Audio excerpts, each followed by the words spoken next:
Assalamualaikum warahmatullahi wabarakatuh. Perkenalkan, nama saya Angel Destia Kaiko dengan NIM 051217455, Prodi Ilmu Komunikasi. Izin menjawab tugas 1 mata kuliah logika. Nomor 1, term atau konsep banyak sekali macamnya dan juga pembagiannya. Term dapat dikelompokkan atas 4 macam, yakni pembagian term menurut konotasinya, denotasinya, pembagian menurut cara beradanya sesuatu, dan pembagian menurut cara menerangkan sesuatu. Di sini saya akan menjelaskan 3 diantaranya berdasarkan kategori klasifikasinya, yaitu berdasarkan konotasi dan denotasi. Pertama, berdasarkan konotasi pada lingkungan hakikat. Yang pertama ada hakikat term konkret, yaitu menunjuk pada hal nyata yang memiliki wujud atau eksistensi dan berada dalam ruang atau waktu tertentu. Contohnya, kursi, meja, sepeda motor, dan mobil karena bisa dilihat, disentuh, dan digunakan oleh kita. Yang kedua, berdasarkan konotasi ada hakikat term abstrak. Term ini menyatakan suatu kualitas atau keadaan yang tidak memiliki wujud atau eksistensi nyata secara fisik dan tidak berada dalam ruang dan waktu. Contohnya keadilan, kejujuran, cinta. Kata-kata ini dapat disentuh tapi tidak dapat dipahami maknanya. Ketiga, berdasarkan denotasi, term umum universal yang merupakan term yang berlaku secara menyeluruh dan tidak dibatasi oleh ruang dan waktu. Contohnya, semua manusia, setiap mahasiswa.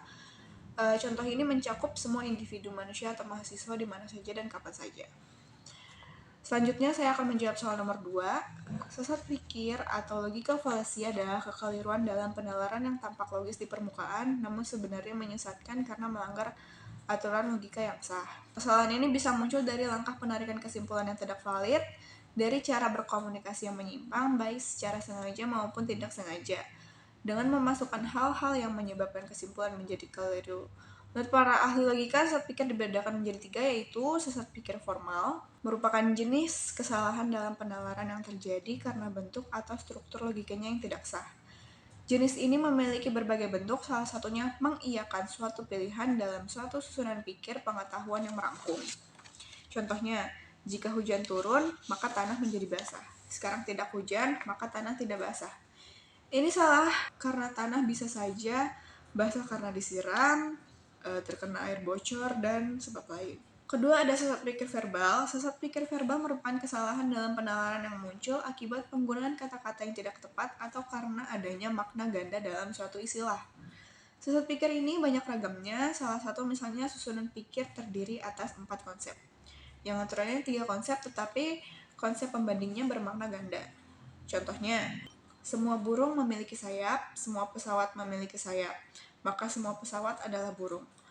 Di sini, kata sayap bermakna ganda. Dalam burung, sayap adalah bagian tubuh, sementara pada pesawat, sayap merujuk pada bagian pesawat yang digunakan untuk penerbangan. Penggunaan kata sayap yang berbeda makna ini menyebabkan kesimpulan yang salah. Selanjutnya, ada sesat pikir material yang merupakan kesalahan dalam penalaran yang didasarkan pada isi argumen, yaitu berkaitan dengan fakta-fakta yang secara sengaja atau tidak sengaja disalahartikan atau disesatkan.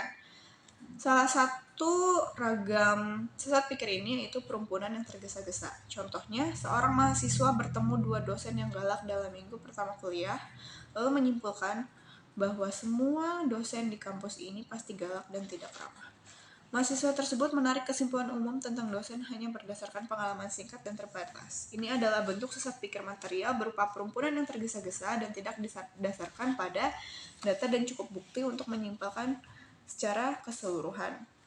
Untuk menghindari kesalahan berpikir logis, beberapa langkah penting yang dapat dilakukan antara lain yang pertama memahami dasar-dasar logika dan bentuk penalaran yang benar. Kemudian bersabar dalam menyimpulkan, jangan terburu-buru menarik kesimpulan tanpa fakta atau data yang cukup. Selanjutnya, menganalisis data dan informasi secara objektif. Periksa keakuratan sumber informasi dan hindari membuat argumen dari asumsi atau berita yang belum jelas kebenarannya. Selanjutnya, gunakan istilah yang konsisten dan tidak bermakna ganda, karena kesalahan makna bisa menyesatkan salah argumen, seperti pada sesat pikir verbal. Kemudian bersikap terbuka terhadap pandangan lain. Dan terakhir fokus pada pencarian kebenaran, bukan pembenaran pribadi.